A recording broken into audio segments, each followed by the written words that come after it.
Palabra y vida. Con el padre Manuel Horta, desde Sevilla.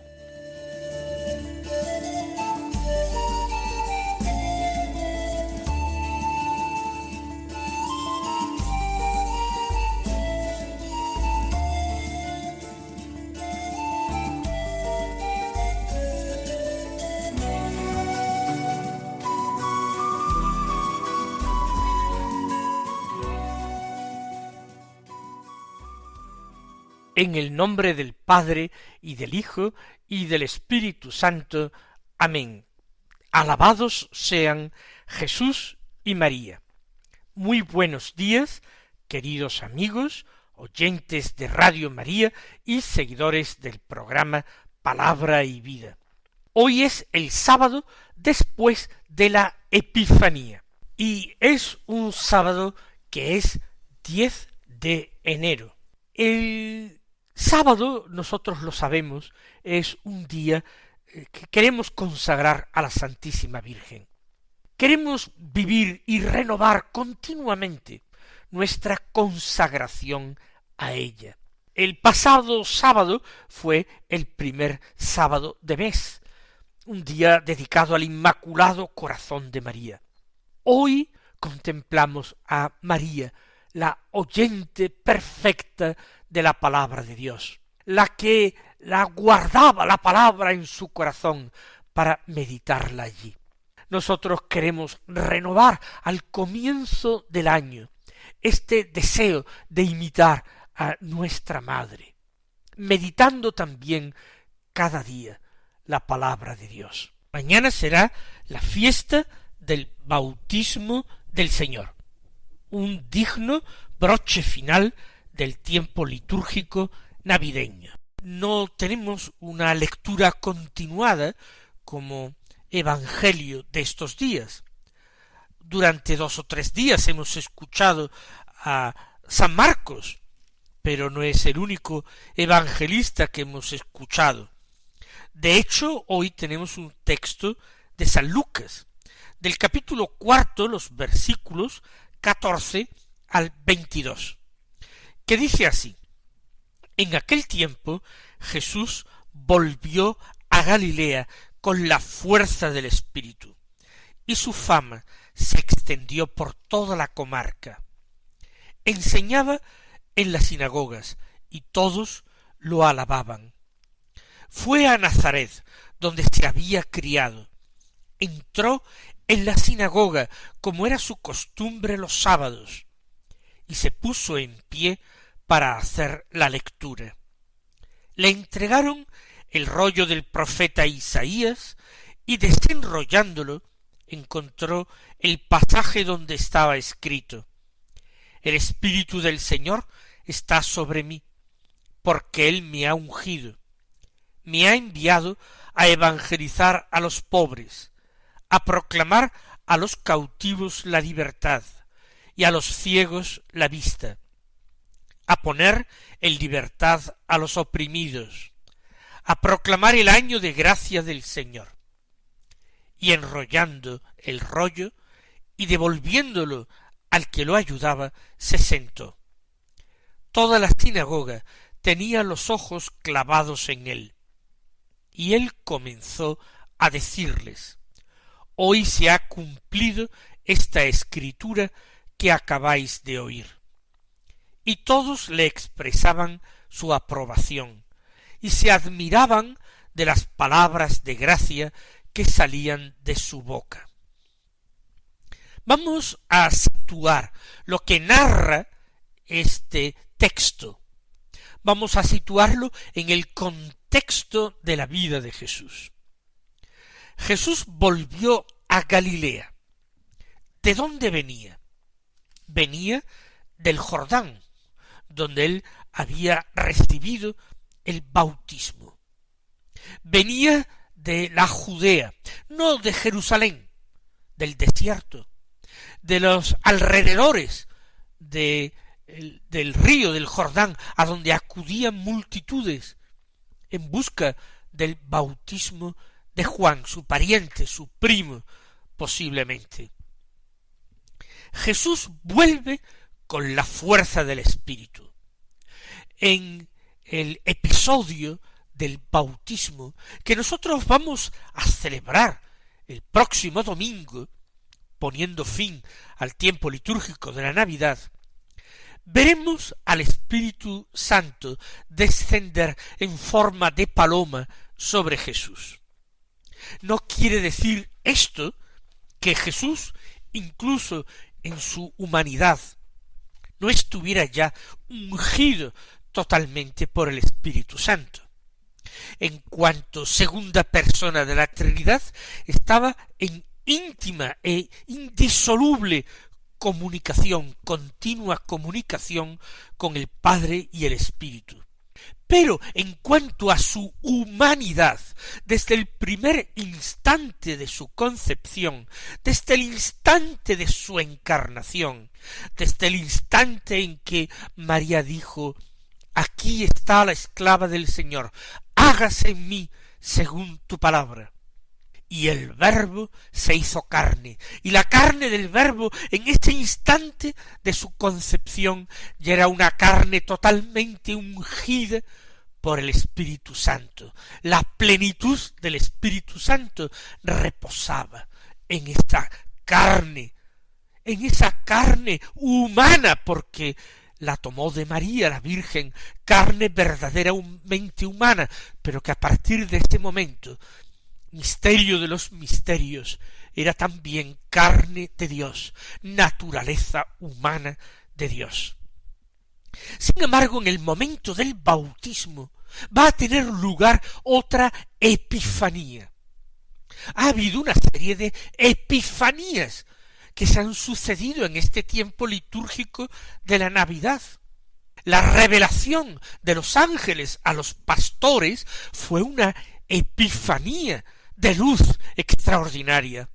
La presentación de Jesús en el templo de Jerusalén, con aquella revelación al anciano Simeón y a Ana, la profetisa, fue una verdadera epifanía. La adoración de los magos venidos de Oriente fue una perfecta epifanía, pero el bautismo de Jesús es también una epifanía, una manifestación de Dios, de lo sobrenatural, de la gracia invisible, una manifestación en este mundo haciéndose visible, tangible, concreta y cercana para el hombre necesitado de salvación.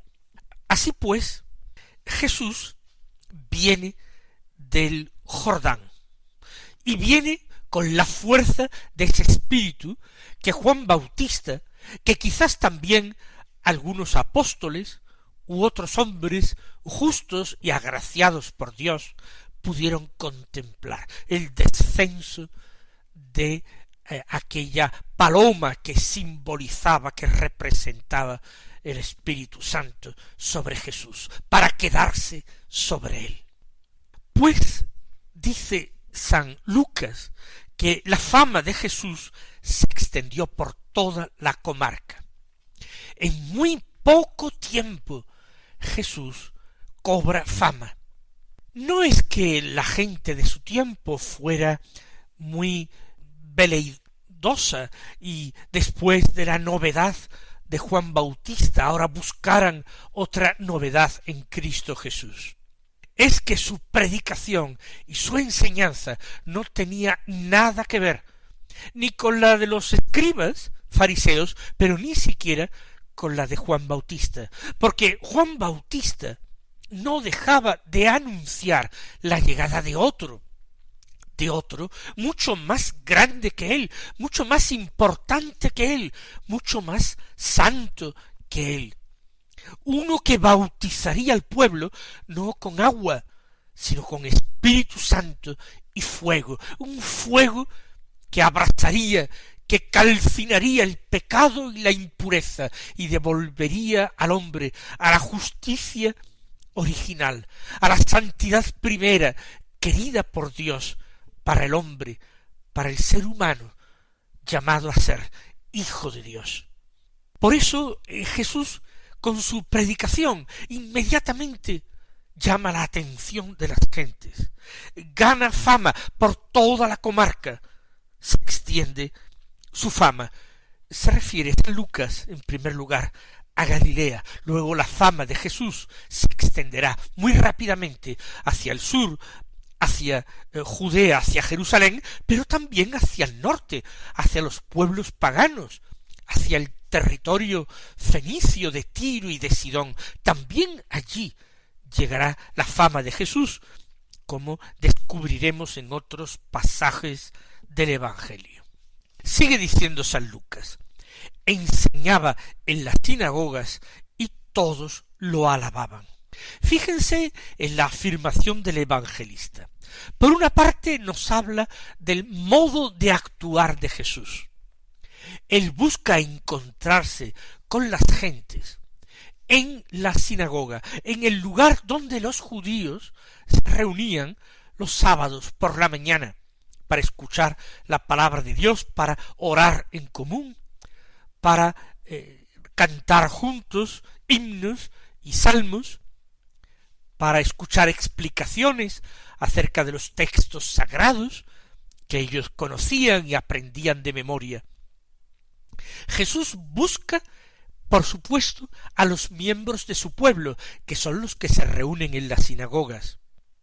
Y que todos lo alaben, también encontramos la razón en muchos otros textos del Evangelio. Jesús no enseñaba como los maestros de Israel, como los doctores de la ley, sino que su enseñanza era nueva y llena de autoridad. Pero esto ahora no lo va a decir de una forma explícita San Lucas. Lo vamos a descubrir nosotros. De momento nos quedamos con esa alabanza general que merece la persona de Jesús, que se ha atraído con su actuación, con sus intervenciones. Y en este contexto de regreso a Galilea, del comienzo de su predicación, la inauguración de su vida pública, en que empieza a ser conocido, él vuelve a Nazaret, donde se había criado. En Nazaret ha pasado largos años. No sabemos exactamente cuánto tiempo vivió el Señor allí, porque nació en Belén con motivo del censo ordenado hacer por el emperador romano, pero luego sus padres habían tenido que llevarlo a Egipto, y no sabemos exactamente cuántos años pasó en Egipto, posiblemente hasta los 3 años aproximadamente. Y en ese tiempo, cuando regresan a Palestina, sabiendo que Arquelao reinaba en Judea, y oyendo la fama de crueldad que tenía, y sabiendo de quién era hijo, ellos prefieren volver al norte, donde habían vivido, donde María también vivía y había recibido la anunciación del ángel, donde seguramente María y José habían contraído matrimonio. Allí a Nazaret regresan para criar a su hijo, y allí quizás el niño Jesús está desde los 3 años o desde los 4 años, hasta que comienza su predicación con, según dice el evangelista, unos 30 años. En Nazaret la reacción es de expectación. Ya la fama ha llegado a Nazaret y es la primera vez que aquel hombre, el hijo de José para la mayoría, el que había heredado el oficio y quizás el sencillísimo taller doméstico de su padre, allí este hombre que no se le conocen estudios más que los normales, los elementales recibidos del rabino de su propia sinagoga, este hombre que concita la atención de tantos, toma la palabra toma el rollo del profeta Isaías, que es el que le entregan, para hacer la lectura y proceder después a una explicación, una enseñanza. Y él leyó este pasaje. El Espíritu del Señor está sobre mí porque Él me ha ungido. Me ha enviado a evangelizar a los pobres, a proclamar a los cautivos la libertad y a los ciegos la vista, a poner en libertad a los oprimidos, a proclamar el año de gracia del Señor. Es un texto bellísimo, que quizás habría recibido distintas lecturas, distintas interpretaciones a lo largo de los siglos anteriores, desde el momento en que fue escrito por Isaías. Pero el Señor va a descubrir el sentido profundo de este texto. En primer lugar, lo describe a él. El Espíritu del Señor está sobre mí. Es lo que vamos a meditar el domingo que acontece en el bautismo de Jesús. Se ha hecho visible para todos. El Espíritu Santo, en una forma perceptible para los sentidos, había descendido sobre él. No puede quedar la menor duda de que el Espíritu de Dios lo ha ungido. Ahora bien, ser ungido de Dios es ser Mesías. Ese es el significado de la palabra Mesías, hebrea, y de la palabra Cristo, griega, que significa exactamente lo mismo. A diferencia de antiguos profetas de Israel, a diferencia de los reyes de la estirpe de David, Jesús no había sido ungido con aceite por ninguna autoridad humana, aunque fuera por delegación de Dios. Jesús había sido ungido en su humanidad por el mismo Padre con la unción santísima del Espíritu. Ese es su misterio, esa es su personalidad, descrita por Isaías. El Espíritu del Señor está sobre mí. Luego Jesús es el Mesías de Israel, aunque aquellas gentes cuyo corazón salta de alegría, de gozo, de alabanza, sin embargo todavía no saben por qué, porque no son capaces de momento de penetrar este misterio tan escondido. A continuación, no solamente dice quién es, sino cuál es su misión. Evangelizar a los pobres, es decir, anunciar la buena noticia a los pobres. ¿A qué pobres? No a los mendigos que pedían limosna por los caminos de Israel. Todos los pobres de Yahvé que ansiaban la manifestación de Dios, manifestación salvadora de Dios, que anhelaban la llegada del Mesías, el cumplimiento de las promesas de Dios, las promesas hechas a David, pero no solamente las promesas hechas incluso a los patriarcas. Él me ha enviado a evangelizar a los pobres, a proclamar a los cautivos la libertad, cautivos del demonio, cautivos por el pecado, a los ciegos la vista, la ceguera que no nos permite ver a Dios, la ceguera que provoca la falta de limpieza de corazón. De ahí la bienaventuranza que en breve Jesús proclamará en el Sermón de la Montaña. Bienaventurados los limpios de corazón, porque ellos verán a Dios. ¿Y quién puede dar esa limpieza de corazón? El mismo Dios, Cristo su Hijo y enviado, puede purificar nuestros corazones, devolvernos la vista, permitirnos a nosotros ciegos recuperar la vista, poner en libertad a los oprimidos, no ya a los cautivos por el pecado, sino a los oprimidos por la acción del demonio, por las tentaciones, por las solicitudes del mundo y de la carne, y proclamar el año de gracia del Señor. Esto es importantísimo y hermoso. Dios se compadece, manifiesta su compasión definitiva por la humanidad, proclama una amnistía. No importa lo que el pecado haya podido arrasar en el hombre, no importa esta historia de infidelidad, de traición y de desamor que es el pecado.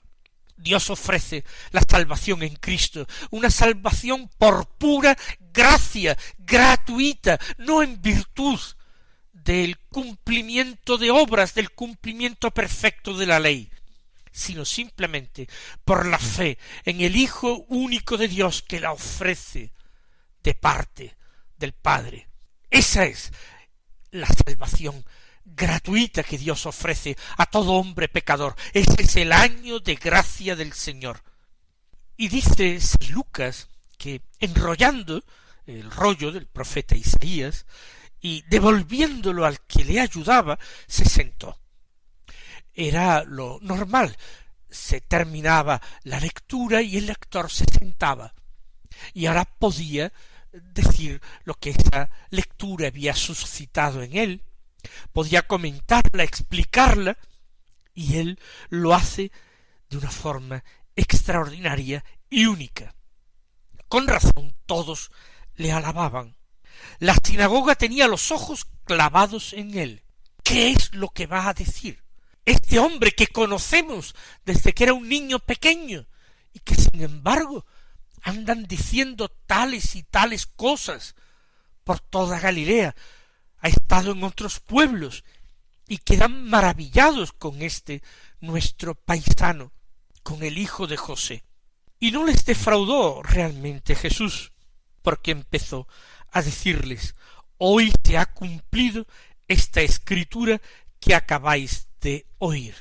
¿Cómo podría haber hablado así ningún doctor de la ley? Era absolutamente inimaginable. Jesús está anunciando el cumplimiento de las antiguas profecías mesiánicas de Isaías, y es hoy cuando se ha realizado, cuando se ha cumplido esta escritura. ¿Qué poder entender de aquello? A todos el corazón se les enciende, el espíritu se colma de alegría y de gozo, y no saben explicarse por qué, porque ni entienden sus palabras, ni en su literalidad estricta pueden aceptarlas. Todos, dice San Lucas, le expresaban su aprobación y se admiraban de las palabras de gracia que salían de su boca. Reconocen que son palabras de gracia, se llenan de admiración, de alegría, de gozo, pero no saben explicar por qué, y son incapaces de preguntar lealmente, de indagar el motivo hondo.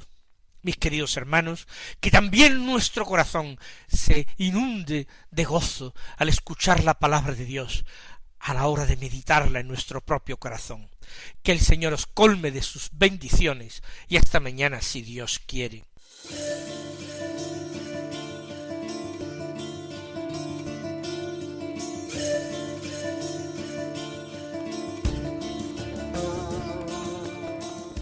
Han escuchado en Radio María Palabra y Vida, un programa que dirige el Padre Manuel Horta.